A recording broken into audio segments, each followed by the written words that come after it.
heard me chit-chatting at the front end of the show, you're welcome, I guess. Yes. Yeah. Yes. Yeah. What'd you do this Also, weekend, Amani? okay, so Friday was the end of giving final exams.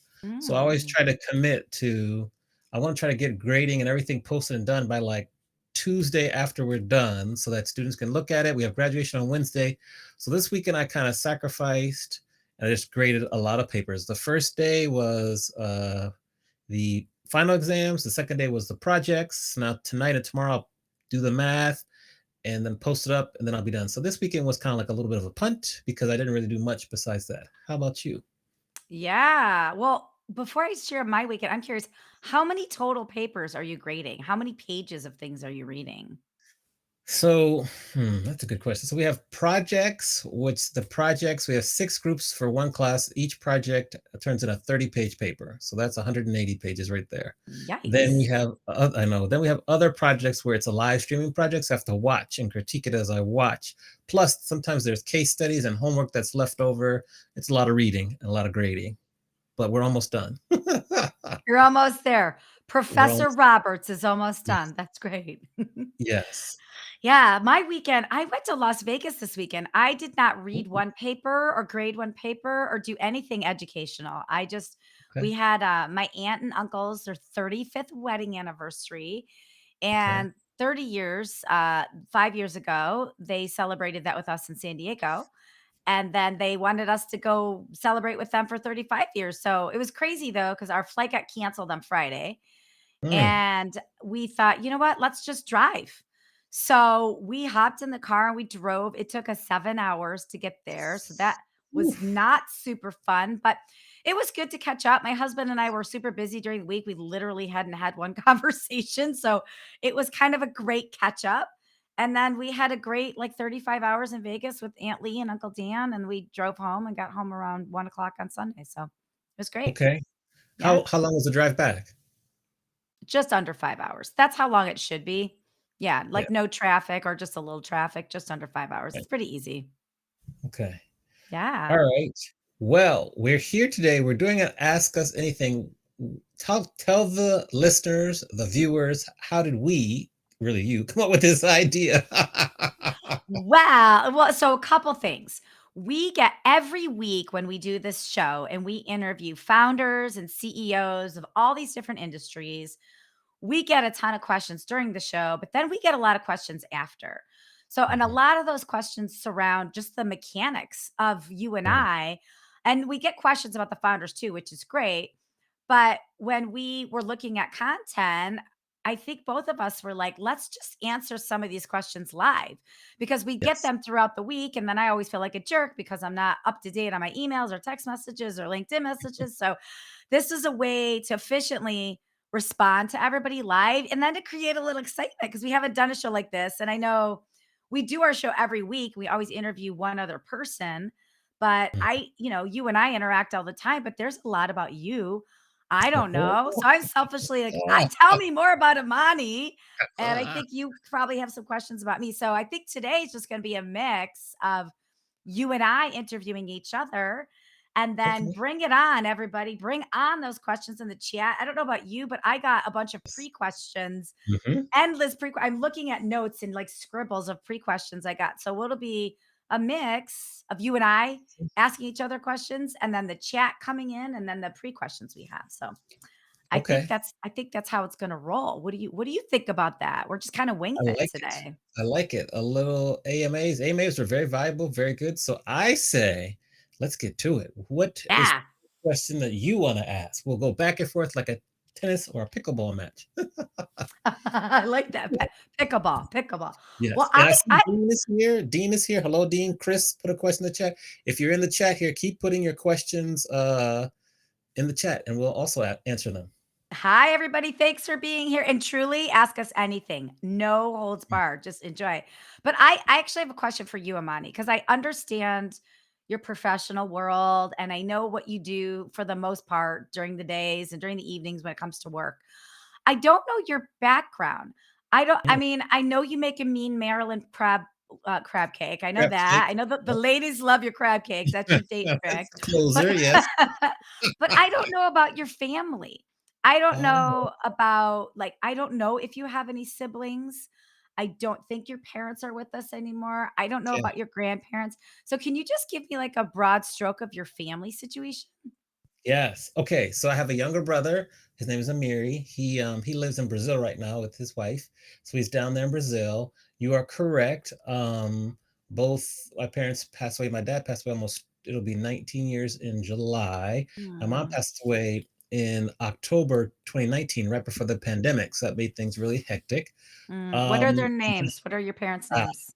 dad's name's Albert, mom's name is Joyce. All right. Um, Raise a glass for Albert and yes, yes. Joyce. We raise Pour our pour one cooties. out. Pour one out for Albert and Yes, Joyce. I will. I won't hit Nyla. Okay. Mhm. Don't hit the dog. Yes. So that's my family there. And I have like aunts. Most of my aunts are back east in Baltimore, Maryland area. So that's kind of the family background. So I'm kind of out here, the West Coast, a little solo, but I love it. It's cool. So far, so good. Yeah, and you have your chosen family out here. But I have a follow-up question to Of that, course. and so family-wise, what is either a message or something you got from growing up in something that you still use or apply? It could be a mantra. It could be something you're like, "My family was crazy. I'll never do this." Like, what's a family lesson that you apply or use or don't use as you're a grown-up now? So my dad would always take me to all my soccer games. I grew up playing soccer. I still play soccer. He would take me to the games, and we had a really, really good team. We were a state team, and we did phenomenally. But many, many times we'd always lose in like the final game, like the state Oh, championship, or we'd always lose by a goal. In high school, we'd lost, 2-1 in like the semifinals or whatever. So it was always a lot of close losses, which can destroy someone. And so my mm. dad would always just he would just always share that he really admired my resilience because even as a kid, you're able to bounce back. You didn't want to quit. You want to keep playing. So that's one lesson and mantra that I try to apply in current day time, folks. Albert, bring in the Yes, resilience. That's yes. great. Dr. Roberts is because he was a professor at Howard University. He ran the psychology department. So that's what Oh, he did, and for the longest time, I didn't ever want to do anything with teaching, being a professor, and somehow, some way, here I am. So yeah, like you are a professor, you also do a yes, lot with psychology, and you went to yes, Howard. So, like, yes. you followed in the Yeah. footsteps. Aw, We that's did, we awesome. did. So shout Aw. out, Susie K. We see your question here. Loretta Allen, hello. Anthony Graziano, hello. Shauna is here. I believe I pronounced your name Bumpus. Hope I said that right. Shauna Bumpus Thank you. Carnal. Yes, Hi. yes. Keep putting the chat in. Actually, Susie's questions is really good. Just to kind of segue, we can always go back to family. I'm an open book, especially with you, so no worries there. Susie wants to know how do we come up with content week after week. So how Mm. would you answer? Then I can fill in. Okay, well, should I tell them the joke that we have that's kind of controversial? We have so how we come with content. We have founders and CEOs that we adore and that we love, and it's just a way to either talk to our friends or meet a new CEO. So if it's somebody that we know, we just send a text message or email. We schedule it out. Amani and I have a weekly meeting, sometimes more than once a week, and we have a show flow. And Mhm. we are constantly looking about 3 months in advance. Who do we want to place where? And hopefully they're available. Then we ask them if they could be on the show and we kind of slate them out. If we don't know people, then we reach out to them as well.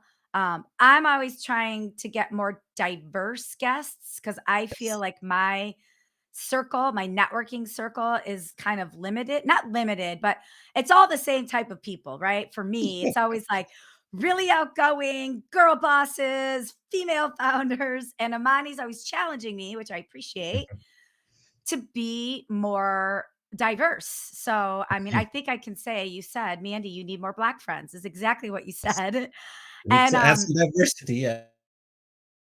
Yes. yeah, add to the diversity, and you're right, that hasn't been my background, and so, Amani has helped me really expand and talk to more people with different perspectives, and I think that helped us too when we scheduled all of our WeCon speakers Mhm. because we were Yes. really looking at backgrounds. We were looking at age. We were looking at experience. We were looking at cultures.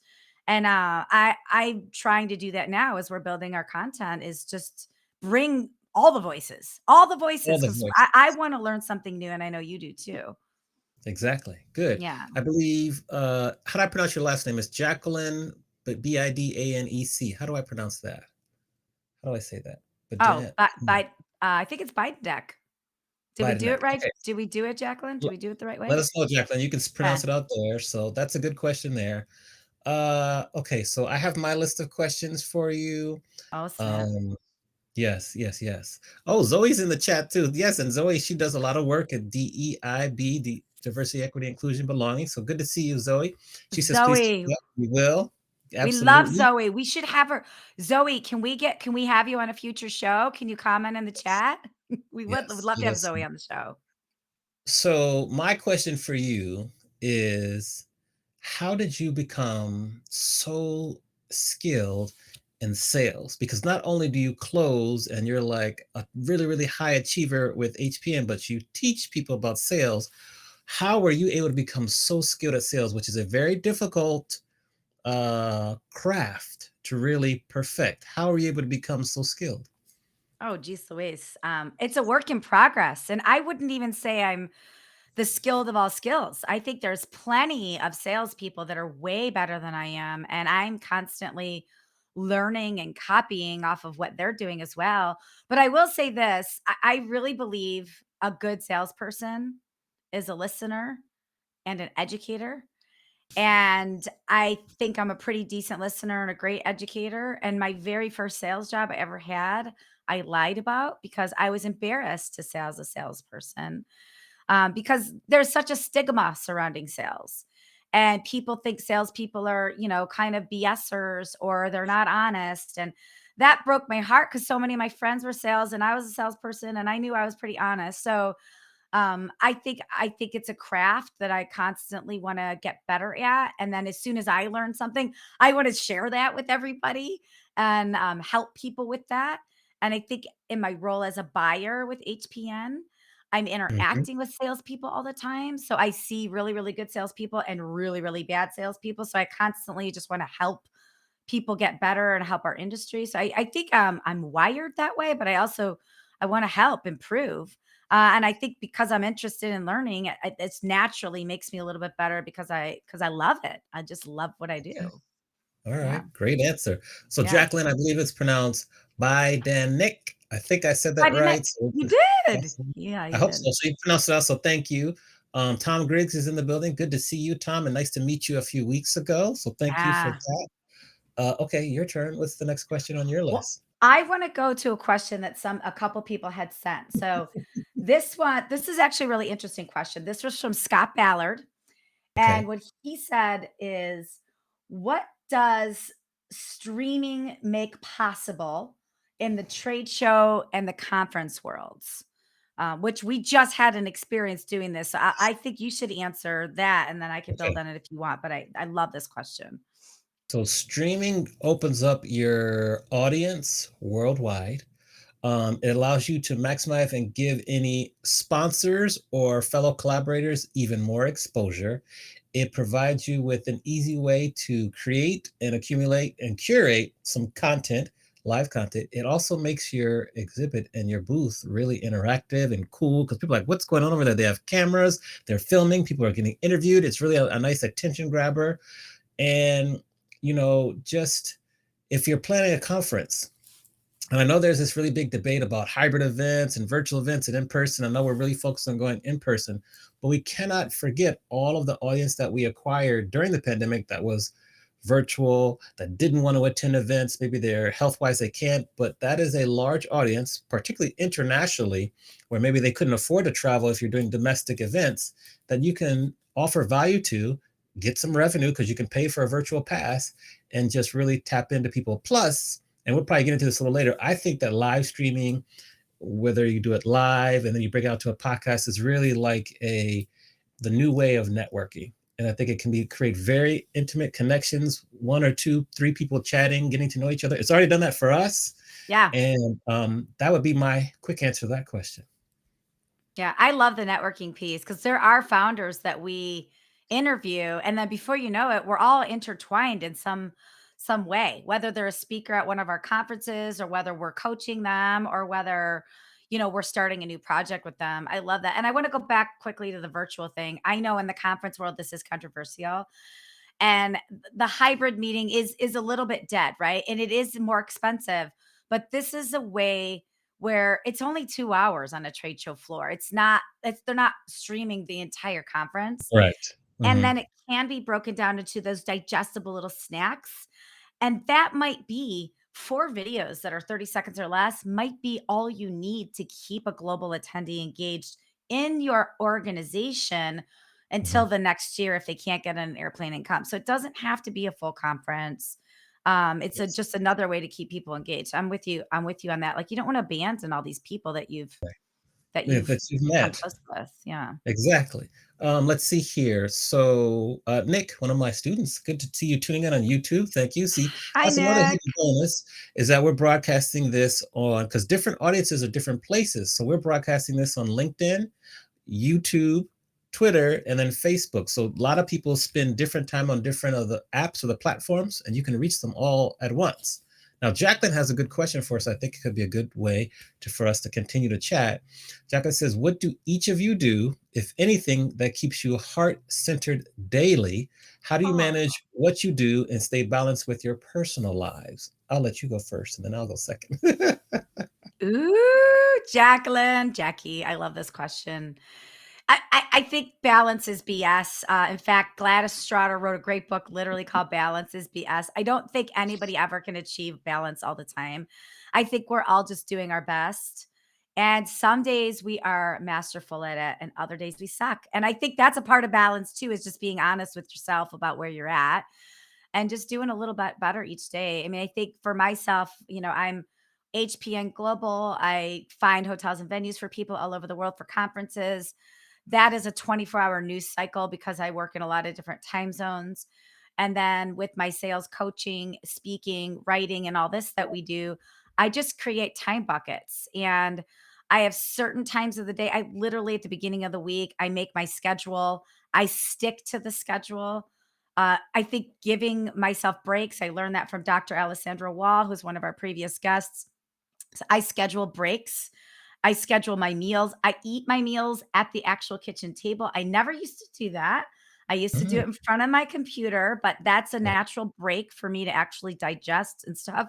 But I learned about daydreaming and the art of nothing, and I really try and schedule in like a couple 5 to 10 minute breaks a day to go outside, get some fresh air, and then I just stick to the schedule. And I always give myself time in the morning for myself. Mm, So wake up, yes. and I've had to get up earlier now. Like, you just wake up, meditate, RPM, rise, P, meditate, make time Mm. to hang with the dog, make time to work out, but I really live and die by my calendar. I don't know. What about you, Mani? So, like once a week, I have a soccer team, so I play soccer, so that helps me stay balanced. I try to at least take one day off. For me, it's primarily Sundays where I don't really do anything in terms of work related. I'll stream on Sundays, but that's more therapeutic for me. So, Mhm. streaming, playing music is good. Also, I like to read both fiction and nonfiction. Like I just finished reading this really great fiction book called Winners, and so that really helps me stay balanced. Jenny, who was our guest, one of my favorite new pastimes is to take walks after dinner. Oh, So for me, like digestion walk. yes, Yeah, yes, I've that's been doing this too. I 20, love those. Yeah. yeah, 20 or 20, 20, 25 minutes. Like last night, I finished streaming here. It was like 10:30 at the West Coast time, PS Pacific Standard Time. And I got on my shoes and did like a walk in the, late at night, 11:30, but it was great. So that, I try to, I have some TV shows that I like to watch and follow because it kind of, mind breaks, a little mind candy. Mhm. Um, I had you traveling a little more is good. I got some nice trips lined up for the summer. Exercising on the Peloton, that helps me 2 or 3 times a week. Those are some things I do to try to stay balanced or not get burned out. Um, but it's a work in progress. It's very hard, but that's kind of what I do here. I think that's also a good question to volley out to our guests that are Mm, watching right now. So yes. share with us in the audience, just drop a couple words in the chat. What do you do to make your heart happy? What do you do to make space for yourself? Because I'm always looking for ideas and suggestions, and who knows, today could be the day we get a new one. Yes, yeah. I see Tom says he agrees with the after dinner walks. I think it's amazing. I don't know why I didn't wait so long to do this. They're talking about inclusivity and hybrid meetings in the chat. But Nolan, good to see you, Nolan Lazarus. Hope I said your last name right. I know, As Lynn. he says, public speaking is nerve-wracking for me. Tips or tricks? So I'll start off with what I do in terms of public speaking is I always try to what do I try to do? Like have some music, either listen to music right before, especially if you're giving a keynote, do that. Try to find some friendly faces in the audience as you can kind of focus on and circle back to when you're speaking. Also, within your speech, whether it be a keynote or workshop, try to build in some Q&As, just something that you can ask the audience a question, get some responses, have some good stories, especially the stories that are funny and make you laugh. A lot of my keynotes have music involved just in general, which also helps. So those are 3 or 4 tips that I do, and just I encourage my students to do this too, to try to have a conversation with the audience, especially even if it's a big one, if they can answer questions and be ready to ad lib. I have these cards that I use. I don't think I have them with me, that you can ask kind of ice breaking questions if you need to kind of spice it up. That's kind of some tips and tricks that I use. What do you use, Mandy? Ooh, I love that. I'm curious about your cards. I have a philosophy about going into things half baked. I used to memorize every single speech I would give because I want it to feel authentic, and I know once I memorize it, then I can improvise from there. But, the longer the keynote speeches, the more impossible it was to improvise, to memorize. So now what I do is I memorize a quick outline. So it's keywords, maybe it's 7 keywords, I memorize them in order, and then I improvise from there. And, obviously, you always time it. Like, whenever I write a speech, I type it out on the computer, and then I Mhm. actually read it out loud because I want how it sounds. And then when I type the script out of the computer, I'll put pause, the word pause. Mhm. I'll put hold for a laugh. I'll do that on there. Now, do they always laugh? Sometimes, but not always. But I have that written out also. So I memorize 7 keywords, 5 to 7 keywords, and then I Ooh. always print that script because I've been up there when teleprompters or intelligence monitors have gone out. Mhm. So I always keep that script. I don't normally use the script, but for me, I feel like by preparing, Yes. I it helps me with my confidence. And when I go into something prepared, I'm always like way, way, way better and way more relaxed. Yeah. One thing you remind me of in all of my slides, and I encourage my students to do this too, like I try to limit the amount of words if possible. So I'll put pictures. So that say, for example, I might forget something or get all thrown off. I have a picture that will remind me of a story. And I use the pictures to cue and trigger the stories that I tell. And it helps a lot because then you kind of have to memorize less. You have your points that you can have on your note cards. And if you have pictures there, it really helps to tell a story and to help to for our visual learners who might not be auditory learners. So there. And that's a part of inclusivity too. That was something that our friend Chris taught us Yes, who's in the about, chat. of like Mhm. oh, hey Chris. Some friend Yeah. and heal well, Chris. I know that you are just getting over a surgery, so we're just sending positive healing vibes to you. But that was a great point of, when you're preparing for a conference and you're preparing for speaking, the people in the audience that may have audio issues, or auditory issues, it's really helpful for them to have a script in advance Yes. from the speakers so they can read it in advance. So when they're actually seeing them on stage, it's the second time they're hearing it, so they can engage a little bit more too. And that was a piece of the DE and I and DE and B that I really appreciated hearing. I think, all conference planners could put into practice when they're working with their speakers. Yes. Okay. So also, hello, Loretta Allen. We see you there in the chat. Thank you for joining us. Hi, Awesome. Loretta. Let's go to one of my other questions for you as we go back and Okay. forth. And we're in the chat. Y'all are asking great questions, so keep them coming. We love to answer them on the fly. What is something that scares you? I have a lot of things that scare me, believe it or not. I do. If you ask my husband this, I don't know if Scooter's in the chat, but he'll probably rattle off like 25 things. Mm. I do not like curvy, windy roads without guardrails. Some people get off on that. That's a daredevil thing. I consider myself a kind of a daredevil person. But if I'm a passenger in a car and I'm driving around like that, I am screaming at the top of my lungs or I'm Mhm. breathing. I'm having a moment to myself about it. So I don't like twisty, turning, curving roads. And I'm also afraid of the dark. Didn't I have know been that. Okay. I have been afraid of the dark, so when I travel or when I'm Mhm. sleeping in the bed and Scoot is not not home, I always have a nightlight Okay, that's cute. on. All right, nightlight. All right. Okay, I have a question for you, Amani. Yes, I yes. wanna know, okay, it's a two-parter. The first part is, you had a really big hospitality background and you worked at various hotels. And then one day you decided to take the plunge, be an entrepreneur, start DJing, and launch this amazing DJing entertainment gamification business that you have. Mhm. So, what was that moment that you said, "All right, I'm done with this," and how was that transition for you? Mm. So if we go back to like 2004, and it was when my dad, he passed away suddenly, had a heart attack in his sleep, and that really shook Mm, me up. yeah. And that really kind of really, I know it's very cliche, but like tomorrow's not promised, so you should try to do today what don't wait for tomorrow. It's cliche, but it's true. So that kind of woke me up, and then kept thinking, because I've been wanting to be a DJ since college, back when I was Mm, like 93, 94, 95. Saw Biz Markie, I was like, "Ooh, that's what I want to do," but I was scared. And fear, that's a whole nother side of fear, will hold you back from so many things. Um, so that then what I first did is then I moved out to LA. I never lived on the West Coast. I lived in Atlanta, Chicago, Dallas, and Miami, but never on the West Coast, nothing further west than Dallas. So I moved out here, I got promoted with Marriott, and then I started to learn DJing on my own. And something about being out here in California is just that entrepreneurship is like it's really part of the fiber and the culture of like the state. Like the way totally. the state's set up, it's like really a part of it. So I was more encouraged to do that.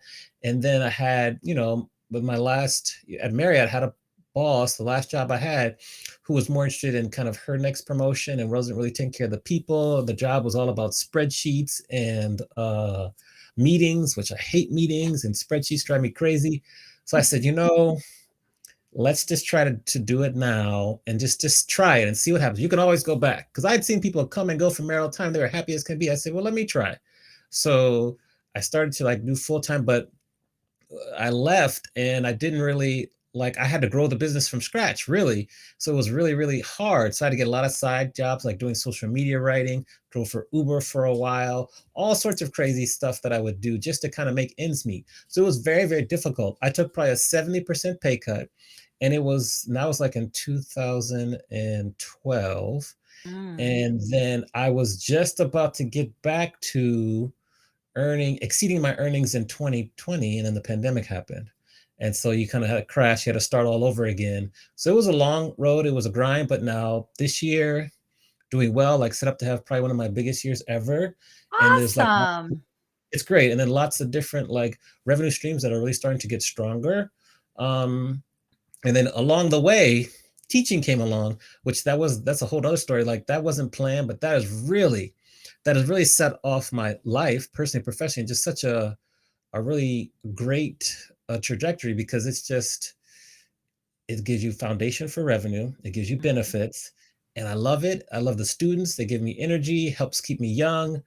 So that's what I took a risk. I jumped. There really wasn't like a landing pad. I don't know if you've ever heard Steve Harvey's speech about you have to jump and your parachute will appear. That's kind of true. Mhm. Things happened.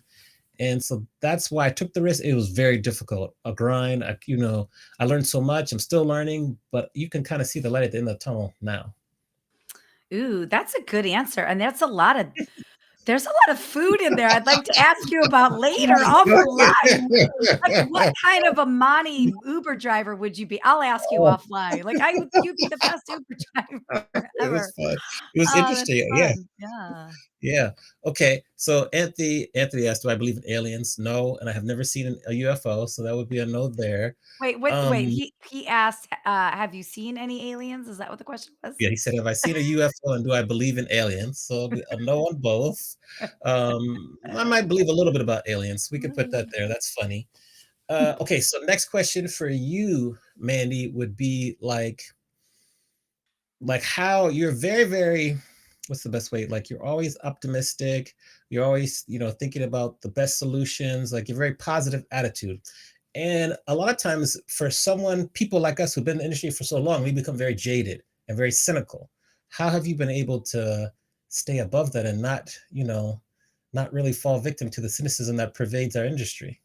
I mean, I think positivity is a choice, and I think it's a lot harder to be positive than it is to be negative, and maybe sometimes I always take the harder road than the easier road, so that has a little bit to do with it, but, you know, this is a mindset that has worked for me. Anytime anything has ever gone wrong, I'm always looking for the good in it and a solution, and it's worked for me. It's a system that has never failed me, and if it's not broken, I'm not gonna fix it. I think about some of my darkest times, like when my husband got sick and almost died in front of me, like 10 days before our wedding. Mm, I was positive that whole time. Like, I knew he was gonna be standing in front of me at our wedding. I knew he would get better. I didn't know our life would change forever, but I knew that it would be okay. And I think of some of like the deepest, darkest times, and the thing that got me through it was thinking positively. Now, I don't believe in toxic positivity because I'm not blind that way. I mm, believe in looking for a solution and being a real.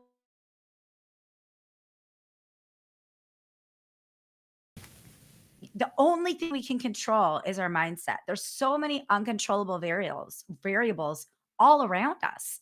But the yes. only thing we can control is our mindset, how we react and respond to certain situations.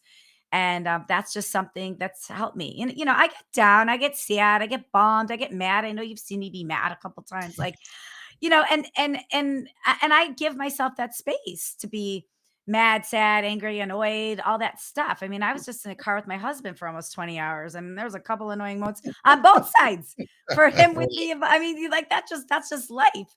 But then I always should just try and draw on what was good about it, and that's just a fabric of who I am. I write, I gratitude journal. I Mm, write, and I work hard at being positive because it works for me. I love it. All Yeah. right. Great answer. On to you. Yeah. Okay. Well, it's funny in the submitting questions, I've had three different people, three, Amani, three submit this question. So I'm going to ask you, what Mhm. is with Amani's sweater vests? How many does he have? Mhm. And when did he start wearing them? And this is really funny. Somebody said, I'm not making fun of him at all. I'm just curious because he's always wearing a Yes. sweater vest. He And kinda then when I rocks. was telling my husband about this, he's like, I like a sweater vest too. So there's a lot of interest in the sweater vest. Right, so the sweater vest is kind of an ode to one of my favorite groups, Boys to Men. They rocked the sweater vest back in the day, if you look at them. I think I started wearing them once I left Marriott, because Marriott, you had to, like, have, like, suit and tie or whatever and kinda stopped doing that.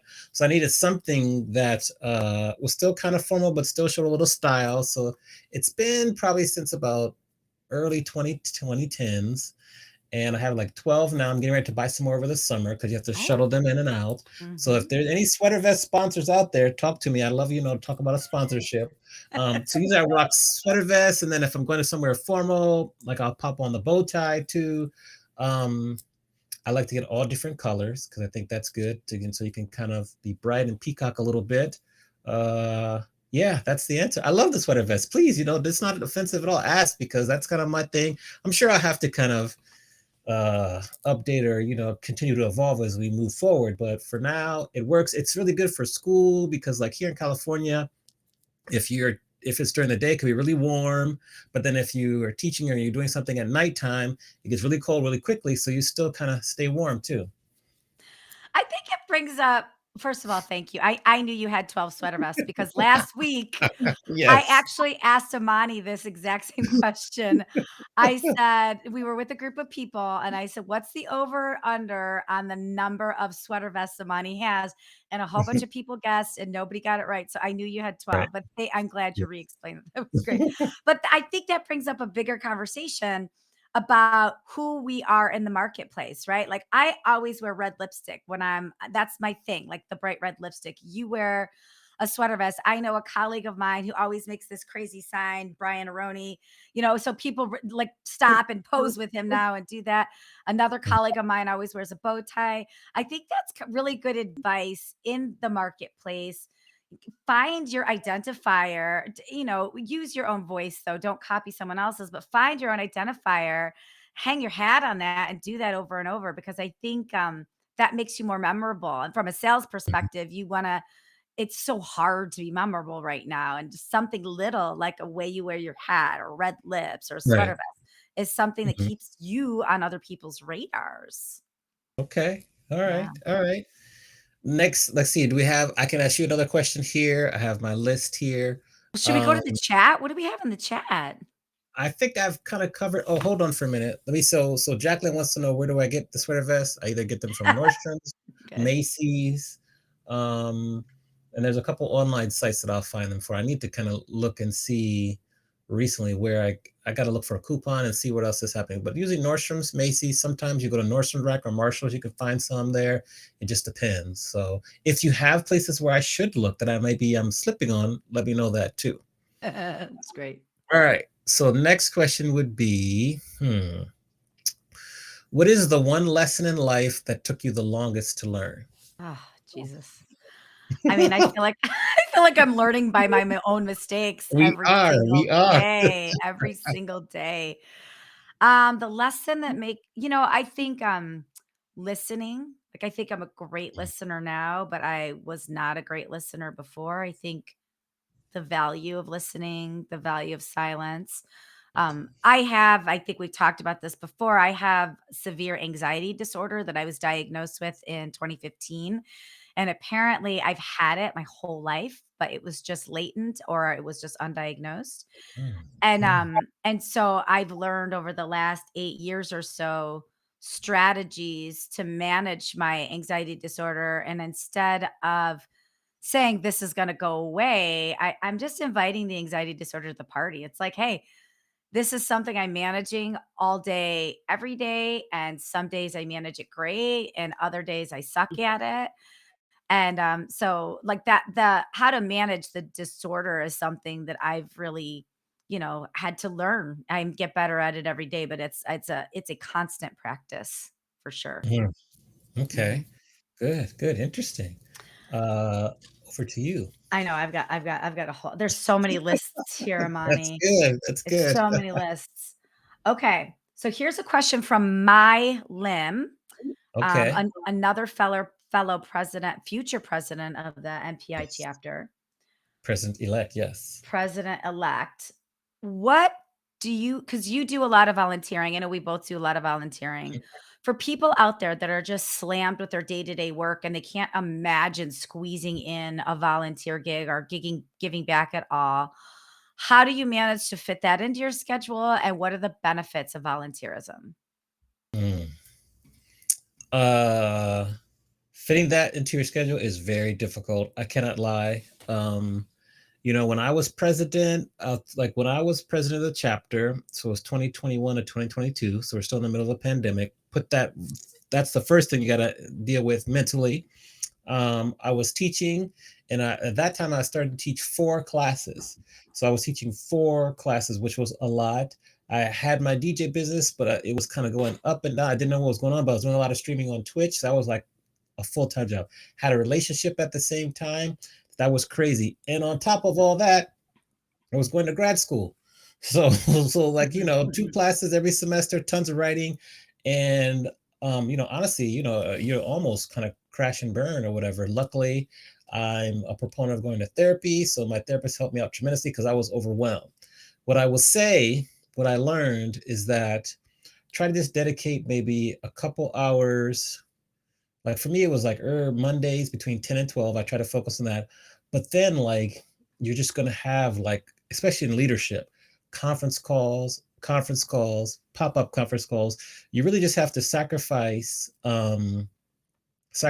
like you're going to be doing more than you, first of all you're getting compensated for it because it's free, you're working for free, and you really just have to sacrifice. You know what? I'm gonna have to take a call. I'm gonna have to be on a call while I'm commuting to or from work or going to a gig, or I might have to go out in the car for 30 minutes and take a call so it doesn't disturb anyone.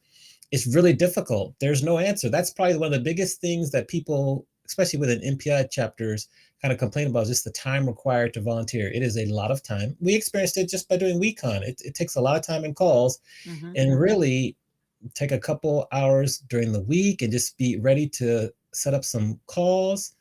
It just is what it is. There's no other way to say it. Now, the follow up was, what are the benefits, right? That was kind of the follow Yeah. up, and I will say that I always tell people this, because of the fact that I volunteer with MPI. I was able to get my teaching position at Fullerton. That's 100% how I got that. I'm able to grow and get exposure internationally with my business and my company. I still get leads from people, chapters all over the country, the world, really. So it's just, you get out of it what you put in. I put in a lot to MPI, and so some people don't understand it. Some people don't understand what volunteering is about. They say, why would you work for free? You're giving away your time for free. But I was fortunate that my dad, he volunteered for his own fraternity and then the Panhellenic Council, which is like the governing body of all the fraternities. And I was the president of the Panhellenic Council when okay, I so was you in get, college. yes, Oh, I know yes, Pan Hell. yes. And so that was all free. So I kind of grew up in that atmosphere, and I saw how it benefited, because he made great connections and was able to have different resources available, and then it helped him grow his real estate business. So I get it and I understand it. But some people, especially nowadays when it's more of like a me generation, a lot more Yeah, it's like selfishness, transactional. Yeah, yeah, yeah. that it don't get, but it's very important because we're here for service. So, and not that you want to get something from it, but that will happen. And so for me, but volunteering has changed my life. As I say, just being a professor has changed the trajectory. And even now, like I just got an inquiry through MPI for a gig in Salt Lake City. I'm going to go to work with MPI at Cancun for WC. So it is, it just keeps continues to pay it forward. So that's my long answer to that question. Ooh, that was great. I think Mai's gonna love that. That's a great Yeah. answer. Yeah. Well, yes, and we could talk separately because I have some specific advice about our chapter, but it just is what it is. It just it's just a lot of time. No other way around it. Mhm. Jacqueline has another question here. She says, "Do you feel suits are still appropriate in a business environment, or we be more casual and still be taken seriously?" She spoke about white sneakers, which I do have a pair of white sneakers, Stan Smiths. I rock them all the time, even with suits. So I Mhm. think you can add a little flair with suits, like the white sneakers, which I will always rock, and a bow tie. Yes, and I think you can still be more casual and taken seriously. I think kind of suits, and that it's kind of passe. Now, if you go to a formal event, we can get dressed up and go to the formal event. But everything else, I think you can still be taken seriously. What do you think? Well, I have white sneakers, girlfriend. I wear white sneakers and a dress all the time. I wear sneakers with my dresses all the time. And I think it's important, to be comfortable, but I also think it's important to represent yourself based on who you are as a person. So if you're Mhm. not the type of person to wear a bow tie, don't wear a bow tie. If you're Right. not the type of person to wear sneakers and a dress, don't wear it because people are going to tell that you're uncomfortable in your own skin or your own clothes. So that would be my advice with that. But I think another thing is when we're going to client appointments, something that I always ask is, hey, what's the dress code? Because Mhm. if the dress code is a little more buttoned up or a little more formal, then I'm going to still wear probably my tennis shoes and my dress, but my dress might be a little more elevated. My jewelry might be a little more elevated. Might put a couple extra curls in my hair. So I always like to ask, what is the dress code? So I can still maintain my own personal my own personal design or my own personal Yeah. identity, but Your I can style. still semi match with the people that I'm meeting with. So I don't think suits are in or out. I don't think tennis shoes are in or out. I think it really depends on what you want. And then letting people know, there are some times where I'm like, "Hey, yoga pants okay?" And they're like, "Oh, I had thought you'd never ask." So I think it's okay to ask too. There's nothing wrong with that. Yeah. Okay. Next question for you is let's look at like our show, like Adventures in Business. What scared you about doing the show initially? And then how did your fears, what happened with those fears? And the follow-up question to that would be like, how has this show helped you grow? Okay, well, Amani, I think you know, when we first started talking, Amani wanted to do the show every single week, and I was like, "Amani, that gives me heartburn. I cannot do this show every single week." And here we are almost a year Yeah, later doing this show every single every week. week. Yes. So the scary thing is just finding time in the schedule to do it every week because what people probably don't know is, this is an hour and 20 minutes out of our time, but we're also meeting about it. We're courting guests. We're scheduling guests. We have an awesome uh, design team, Cassie. Shout out to Cassie who creates all the posts and everything. Then we have an awesome editor, and a media manager, really Corbin, who does all of our video editing. But we are collaborating with them about that. Like, where should the timestamp? What video clips make sense? So there is a lot. It's more than just an hour and 20 minutes a day, or on Mondays. And so that was the first thing was the frequency, and the way Yeah. I turned on that was you insisted frequency. And then our friend Sean Walchef, who we love, who's Yes. the Mhm. founder of Cali Barbecue Media, kept saying, Mandy, consistency and quality is everything. You have to do any quality if you don't practice. And the only way to practice is to do it weekly. And Mhm. then I was at a funeral actually in October where my Mm, aunt Jean was there, yes. Jean Waite, who is awesome. She's been in the media industry for years. She's a director, she's a professor. And she said to me, she challenged me. She's like, I don't know why you don't do this every week. You need more frequency, you need more repurposing. So between all of that, that's when I just, I caved, I gave in, and now we do it every week, and it's the highlight of my week, and I'm glad we do it. I'm That's really glad we do it. Yeah.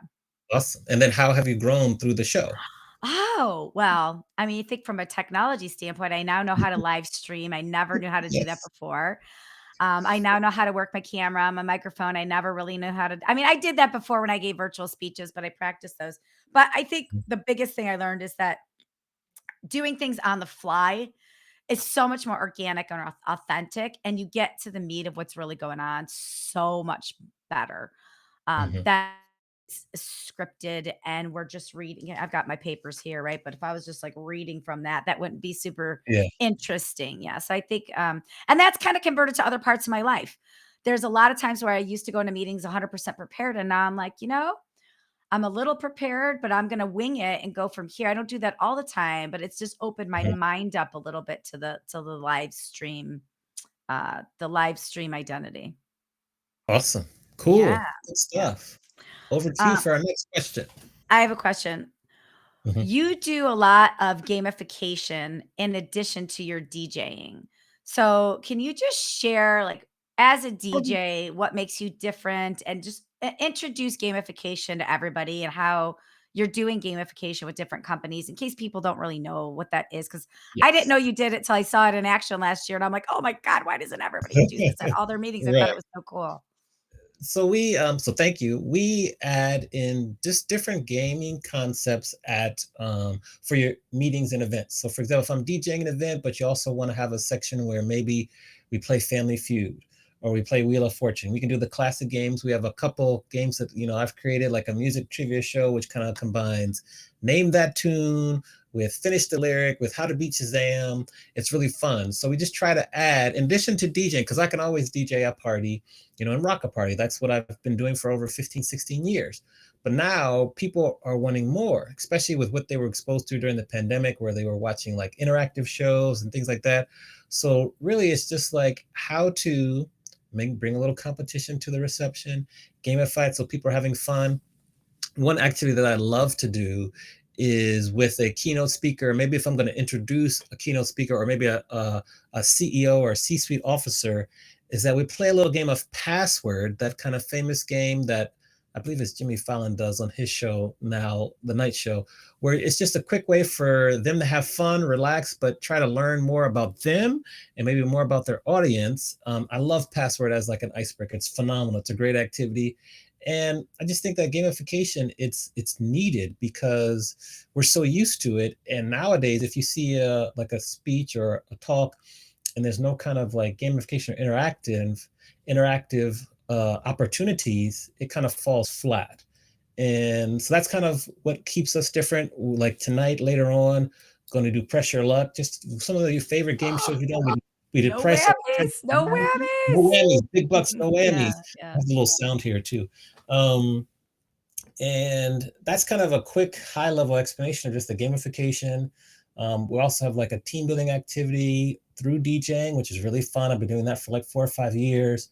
Different activities, because a lot of people, I don't want to say everyone, but the overall majority love to say, well, I want to DJ, I want to figure it out. So I give them a little glimpse behind the booth and show them some things. And then I think, to go back to your initial question, what makes me stand out as a DJ? Just the combination of my experience in hospitality, my experience as a professor, my experience live streaming, plus all the musical knowledge I have. A lot of that's the research, which is the second book, just makes me a very unique DJ. That's kind of how I set myself apart. Ah, I love that answer. Great Yes. answer. Okay. Next question for you. Keep asking questions in the chat. We're at about 153 now, so we got about 7 or 8 minutes left here. I'm curious though, because you've had a lot of really, really strong mentors, and you've had people guide you along the way. What's been the best advice that you've ever received? Ooh, my mom, it's all about gut intuition. And she always says that your gut is the best compass you have, and it has no hidden agenda, and it will always tell you the truth. And she's right. And in the times where I'm actually listening to myself, um, I I'm powerful. I'm very helpful, powerful. Like I have unlimited awesomeness at my potential. And the times where I'm not listening, and there's pink flags and there's red flags, right? So the red Yes. flags are the "oh shit" moments. Sorry, I Yes. swore, but that's Yes. where like everything is crashing. But your body and your brain and your gut give you pink flags that we never ever listen to. And so I started listening to the pink flags a little bit more. And those are warning signals that Hmm. if you just pay attention at that moment, you're like, huh, it's for me, it's a cause for pause. Hmm. And when I have a moment to cause for pause, I can stop myself from something really bad happening. So, I've had a lot of great mentors, but I think my mom's advice about trusting your intuition and listening to yourself is probably the best advice I've ever gotten, and that I still apply. Amen. Yes. Well said. Let's look here. Chris asked a question early on. Really, it's like, with the rise of automation and artificial intelligence, how do you envision the role of human creativity and innovation in the industry? And how do Mm. professionals leverage this? So basically, like with AI, we are always hearing a lot about it. It was one of the most popular breakouts at WeCon. What's your opinion on that? And how can we use that to leverage and do our jobs even better? Are you asking me? Or are you going to share your opinion? I'll share my opinion first, Okay. and Okay. then, so for AI, it's funny because it's a really hot topic in like the educational kind of environment also, because you have students using AI to do essays, case study reviews. But like I kind of embrace it. Like it's here, you can't run from it. It's just like if you were going to run from the internet many years ago, like it's here. Might as well learn how to use it, learn what it can be beneficial for, what maybe you shouldn't use it for. Using small components of it to do research for my second book, that's very helpful. It can help you like rewrite your resume, cover letters. There are things that it can do that are really, really beneficial. And then there's some other things where, it can never replace, as hard as it tries to, like the authenticity of an actual person. And so you just have to take that and really just you make sure that you continue to reiterate that, um, and just roll with it. I think it'll actually create more jobs for people. Like, there are already jobs out there where people are getting hired to write prompts and to help teach AI about certain subjects. But you just have to be open minded for it, because a lot of people are scared of it. And I mean, it's here. Sure, the government might put regulations on it, but it's still going to be around. So why not learn how to use it? I just was using it the other day to do subtitles for videos. Like, There are things that it can help you for to make your job easier. So let's just learn together what how it can help us and make us even more effective. How about you? I with you 100% agree. I think for anybody that has an opinion about AI or Chat GPT, before you give your opinion, you got to try it. Mhm. Because the people that I hear saying, well, it's going to take our jobs or it's just something new, it's a fad. My first question is like, when was the last time you tried it? Because Yeah. normally the answer is I've never tried it. I'm just using a talking point. It's like before you go off about this, it has to be a tool in the toolbox. The AI needs prompts, and prompts are developed by humans. So it can't really function unless we are putting the prompts in. And then you have to keep changing the prompts over and over, right? So I know, we recently had a guest on the show, Julie Dunkel, who's one of my mentors. And Yes. at 56 years old, she's learning how to use ChatGPT to write a better decline of an invitation. So Mhm. there's so many ways it can be used. And I think we need to look at it as like this is a tool to our toolbox. This isn't a replacement. And just take a stab at it. Go into ChatGPT or whatever AI tool you want to use, enter in, like, write me a proposal, use a millennial voice. Write me a proposal as if I was Jerry Seinfeld. Just practice it and use it. And if you still don't like it, you don't have to use it. But if you find it saves you a little bit of time, which I use it, it saves me a little bit of time. I'm all about efficiencies. So Yeah. I think there's a place for it. I think we need to get to know it more before we poo-poo the idea. Yeah. I think in the future we'll find someone with a hospitality or meetings and events focus that knows about AI to come on the show. We can really do like a deep dive. That'd be a pretty cool guest to talk to as things evolve because Yeah. things are by the day. It's crazy. Yeah, I agree. Um, okay, we got about 3 minutes left. What's maybe a final question you want to ask? I know you have so many. We gotta have part two, it looks like for I sure. do. We're definitely gonna have to have part 2. I think we should do this once a quarter. I love this. I think this is really cool. Okay, here's a question. Mhm. What is something that we are not doing on this show right now that you would like to be doing? Mhm. Well, we're working on in terms of getting sponsorship. I think that's one thing that we're working on. Mhm. We turned it into a podcast already, so we added that. So we're doing that. You know, those would be the two things. Besides that, we're consistently every Monday. We keep getting a wide range of different guests, which is exciting. We've taken the show live and done it live at a conference. Like we're doing many of the things that, honestly, I didn't even know was possible until we started. I think just really sponsorship is the main thing. That's like the next kind of step. And notice, sponsorship, not ads, because I think that's a more effective way to do it. Um, and then continue to do like the live version at conferences for organizations. I think that's kind of the next level, which we're already headed there anyways. How about Mhm. you? I sponsorships, and I know we have a couple people interested in sponsorships. I know we have our pitch deck and we're sending that all out, but when you watch TV and you record something, you always fast forward through the commercials.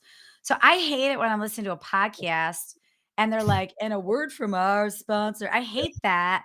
So I really love the integrated content Mhm. conversation of like we're going to try something and let's tell you how it goes. And then it's integrated. You're not interrupting the conversation, but we're actually giving an organic opinion about something we tried and we loved, and it's a little more of a digital product placement, I would say. Like when you're watching the movie and you see Apple computers everywhere, that's your physical product placement. Yeah, But yeah, I view that integrated content as that digital product placement. And I know that so many sponsors would benefit from our show because we have so many rewatches and everything. So that's one thing I want to continue to do and just share with people. And quite honestly, I we haven't been good enough about asking.